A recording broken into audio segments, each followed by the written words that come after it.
What's up, everybody? Welcome back to the channel. Thank you so much for tuning in. It means a lot to me. For liking and subscribing to the channel. You guys are awesome. So today we're going to be UVing the followed vault door, and this is a very important step.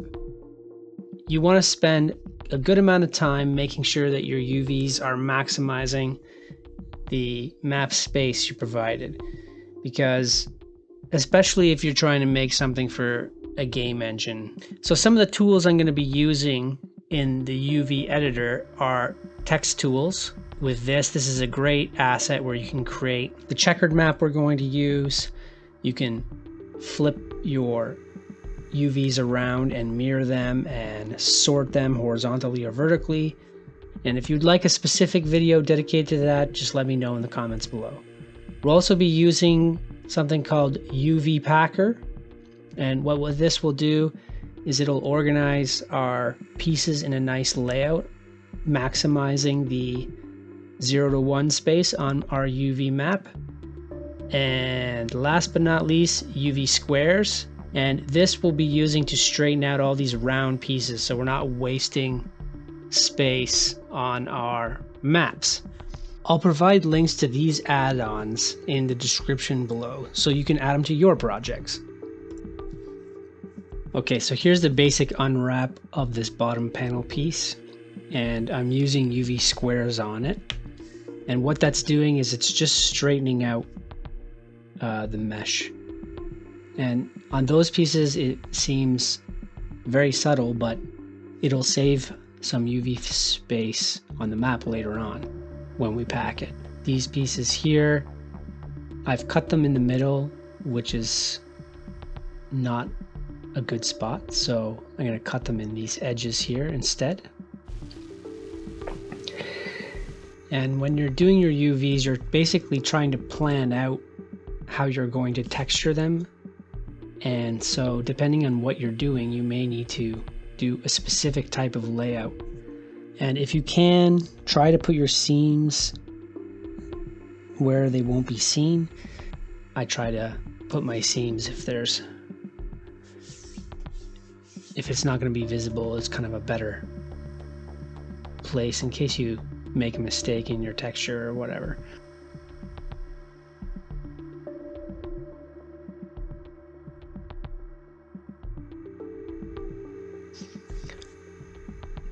So for these little rivets here, we have hidden geometry at the back that we will never see.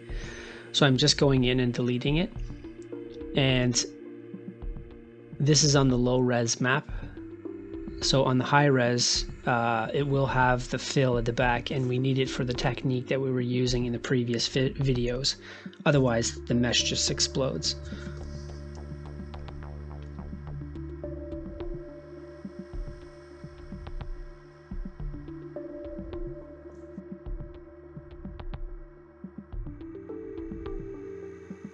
And when I'm working on the low res model, at this point, anything that needs to be cleaned up or fixed is a good time to do it.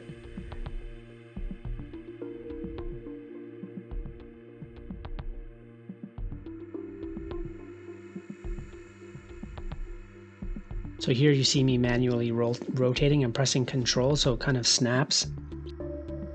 But if you use the TexTools, there's an auto rotate button inside of there, which would be a faster way. For some reason I'm not using it, so I'm just transferring over the materials, making sure this is the bevel I want. And in this piece here, you can see that the way I've designed the bevel is so that it has a nice meeting line center in the corner. So when I cut it, I get a nice shape. In this case, I'm going to use the rectify, which is similar to the UV Squares. Just to give you an example of two different ways. Now here I'm adding a bit more mesh onto this piece. Not entirely necessary, but I'm trying to save space on my map. So in removing that part, I can now have more pieces on one map, giving me more space. So depending on what you're doing, you can think about, do I need to have mesh here? The little bit of geometry added in there is not going to cause a problem in the engine. Same with this piece. You got this big chunky piece here that we don't need. I only need the sides and the tops and the bottoms. So I'm going to come in and remove anything that we don't need. But I'm also going to add a bit of a seam for the bevel. You'll see here that I'm going to inset this mesh just a bit, so that when that bevel goes on from the high poly, it's visible and you don't get some kind of weird flickering or artifacts in your render in the engine. I'm just checking to see if there's any cleanup. Also selecting anything that I need to mark my seams on this piece.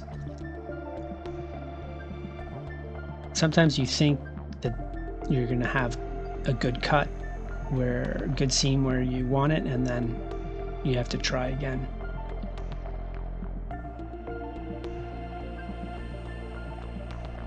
So I'm marking my seams, unwrap, and here's the mesh.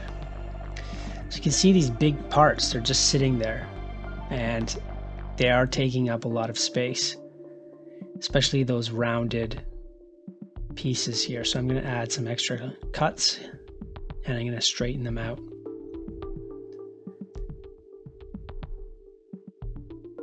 I like to spend a good amount of time on my unwraps, because if you run into problems later and you've baked your map and you've gone, halfway through texturing and your UVs need to be redone, it could significantly cause you some problems in your texturing process. So spend as much time and try to get it as perfect as you can. There may be some back and forth, but at least this way you'll have a pretty good base to start on. Like, I try to make sure that everything's as tight as possible before you go into texturing.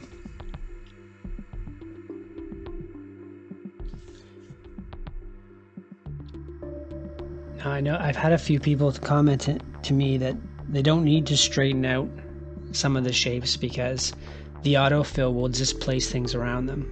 And I find that in certain parts, if you don't do it, you're losing like 10 to 15, sometimes 20% of your map to these awkward shapes. So that over a vast amount of assets is a huge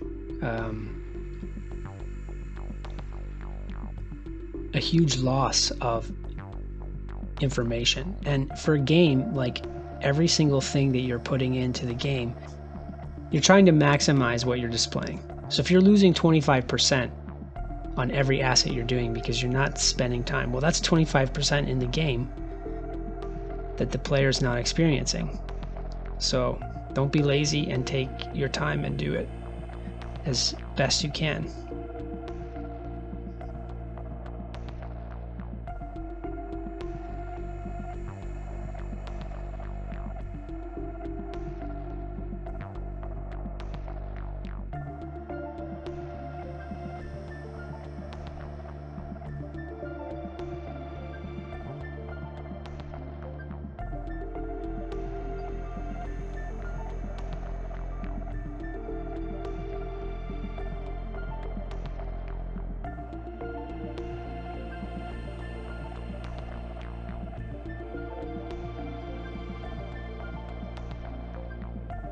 Some more cleanup here for some nicer cuts.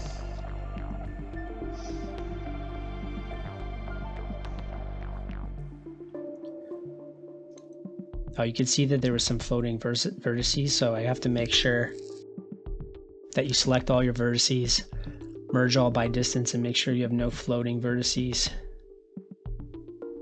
in your mesh. Those are pas bon.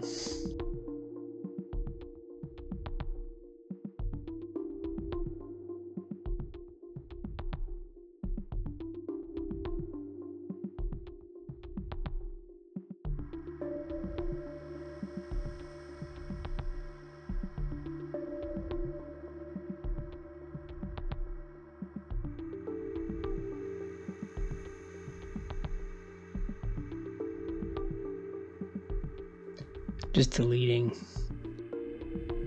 some unneeded geometry.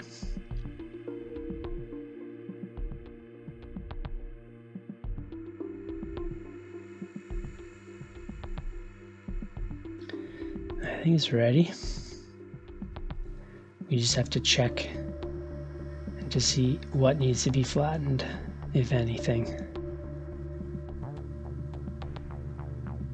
So there's little pieces here that still need attention, and that's why you gotta spend your time. Unwrap again. Okay, now I have nicer parts.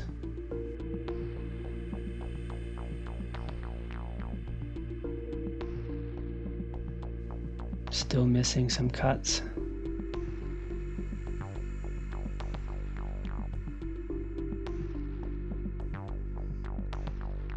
Cleaning up some weird things. Merging. Getting rid of that edge.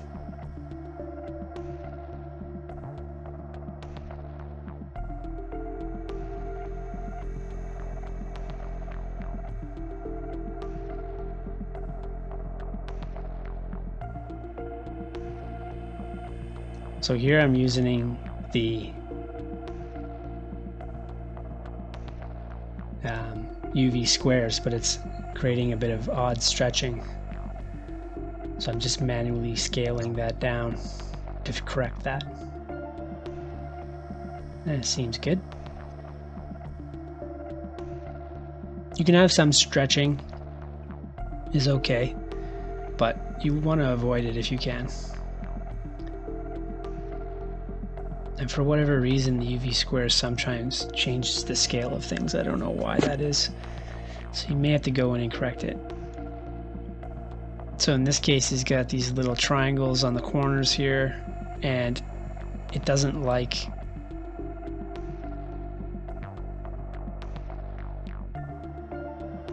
straightening assets that are not quads. So I'm just selecting the ones and manually moving it over. The parts that have quads in them. To save time on UVing, sometimes what you can do is I could take off half of the side of this, mirror it, and just do one side, and then on the mirror it would have the UVs, and then merge them and organize them after the fact. So there's a demonstration of the packer, but we'll be packing everything together. It's one of these rivets again, removing the unneeded detailing, the back. And you can see the way the rivet is designed here. I've used a quad kind of shape here. This will give me a nicer shading on that piece. Sometimes you see me merge everything in the center, and sometimes I'm using a quad shape, and it just depends on kind of the visibility. When you merge everything into one point, you can get bizarre shading, like a pinching shading. So if you have a quad layout like that, it'll give you a nicer shading. Like here at this piece here, it's just merged at the top, but the way people are going to see it is it's not really going to be super visible. And with the transferring of the high resolution, it shouldn't cause much problems. So if you want to be sure about it, you could use a grid fill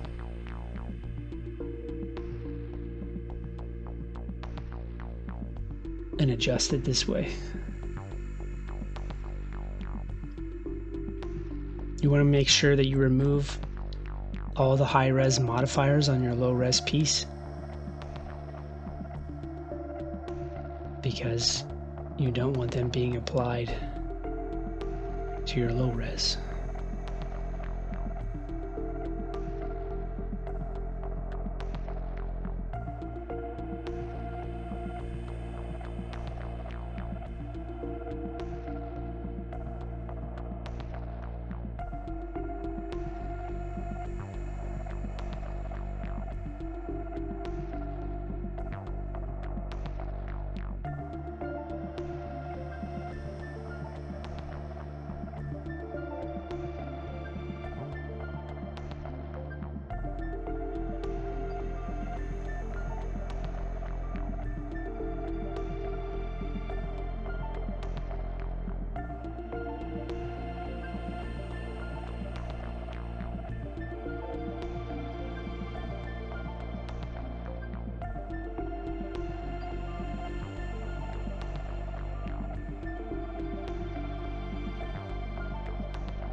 So we're getting close to the end of the door control, and the last thing we need to do with this object is select every single piece and go into their faces. So I'm going to select all here, select the faces, select all the faces, select all the UVs. I'm going to average out the island scale, UV, average island scale. And then we're going to use the packer, set it to 16 packing spacing. So that's the distance between each island. Hit pack, and then you've got that nice layout.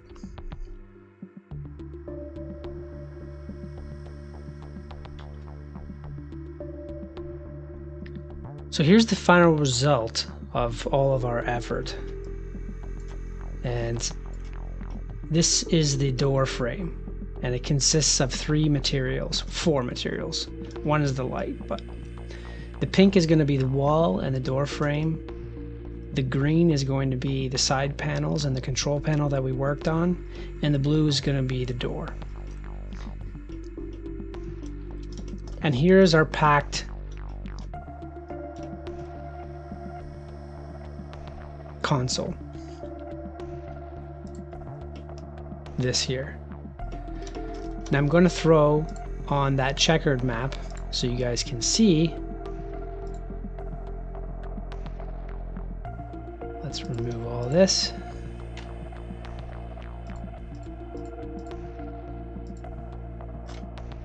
And let's create a checkered map. TexTools. We're going to go 4K, checkered map. You can see the texel density between everything on here is basically the same, and this is what you're going for. You don't want the texel density on your controller to be 10 times smaller than this piece here, or vice versa. So this is what we want to be looking at for in terms of a finished piece. If I undo that, and we're back here with all of our materials,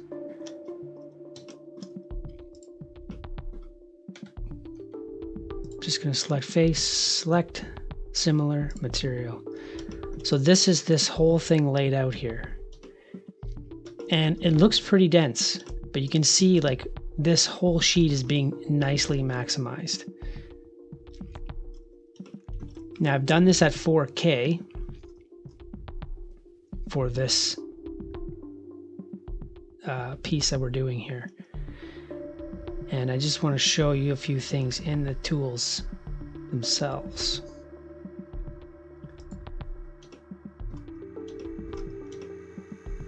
or the packer. So we wanted a 4K map for this, and the padding for it should be set to 16. And if you don't want to rotate any of your pieces and you want to leave things the way you initially laid them out, you can turn this off. And you can turn both of these off if you want and try to make it as efficient as possible. Here's the final wall layout. This side is mirrored, so it's exactly the same as this side. It's just merged and flipped on the other side. So if we go into face and we select this green here, all these faces are going to be on one texture map. So similar material. Here are all of the faces of this texture set. And they're nicely packed in here. So I just want to show you, for example, let's select this piece here. L, let's scale it up. G, move it out. And let's assign our checkered material.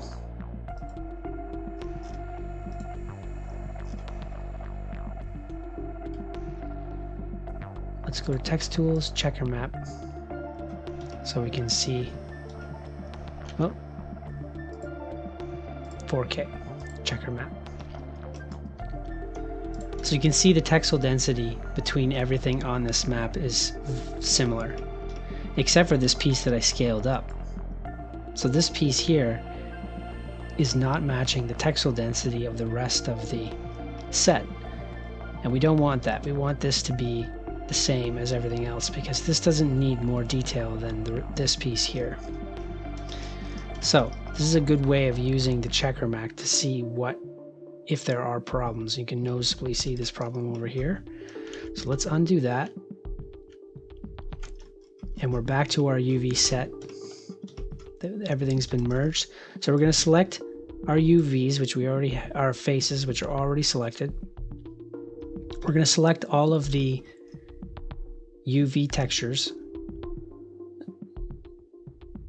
vertices, and then we're going to go UV average island scale, and this will set everything back to the way it should be. And here's the packer here, which we're going to use. And we're going to set this up at a 4K map, and we're going to do 16 pixel padding between each island. And the pre-rotate and the rescale I'm leaving on. Let's pack it. And it's causing an error, of course.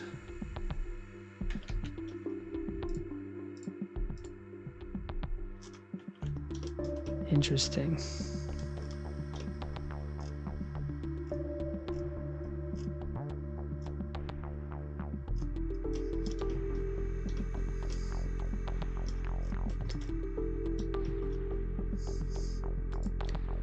So obviously, oh, selection.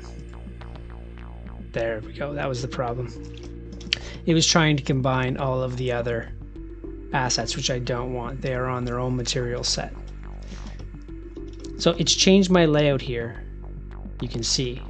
And this is why, once I've got everything packed nicely and cleanly, I don't want to keep packing again.